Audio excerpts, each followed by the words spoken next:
Today we're tackling the Databricks Certified Data Analyst Associate exam, specifically 6 questions covering SQL concepts, data visualization, and storage that trip people up on the real test.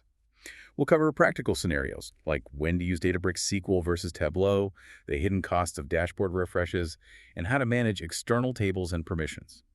Let's jump right into some real problems so you can see how these topics get tested. Yeah, so kicking things off with question 1 on visualization, how should Databricks SQL actually fit into a workflow if you already have, BI tools like Tableau or Power BI? Well, knowing how enterprise teams work, there's a massive familiarity bias here. People naturally want to lean towards option D and use it to build polished executive slide decks. Right, or they fall for option A, thinking it's meant to be an exact substitute for what they already use. But it's really option E, a complementary tool for quick in-platform BI work. Oh, wow. So it's definitely not a total substitute then. Exactly. Think of Databricks SQL like a rapid whiteboard sketch during an engineering meeting. It's fast, it gets the point across, but Tableau, that's the polished slide deck you take to the board. That makes total sense. We can definitely eliminate DNA. But speaking of those quick dashboards, what happens when the business demands they update constantly? That brings us to question 2. Let's say stakeholders want a dashboard to refresh within 1 minute of any updates to a gold table. What warning do you actually need to give them? Let me think about this. My first instinct is option E, that it's just impossible to refresh that fast under the hood. I know, that sounds totally logical, but it's a trap. It is completely possible. The real warning is option A.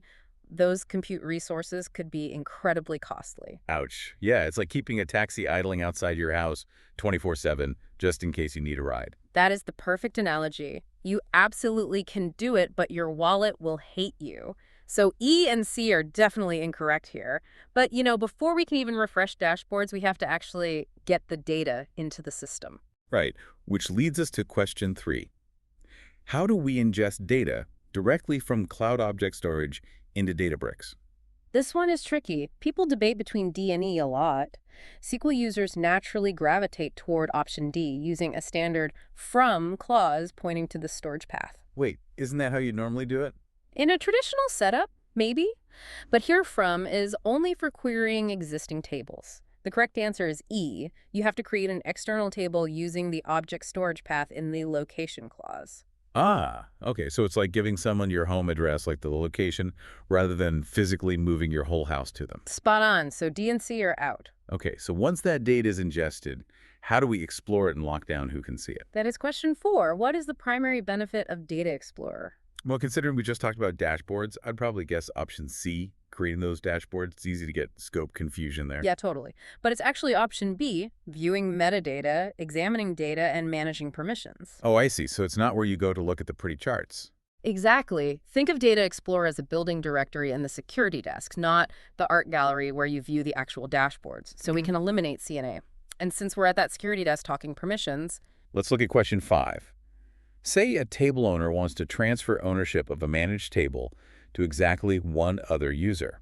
What's the right move? a lot of people panic about locking themselves out, so they go with option B, select all users. But the requirement is one specific user. If you select all users, that's just a massive security risk. It really is. The correct answer is C. You select the new owner's account directly in the owner field. Right. It's like handing your car keys directly to a specific person, rather than just leaving them in the town square and hoping for the best. Exactly. So B and A are wrong. Now that we securely own the table, let's look at advanced querying techniques for question 6.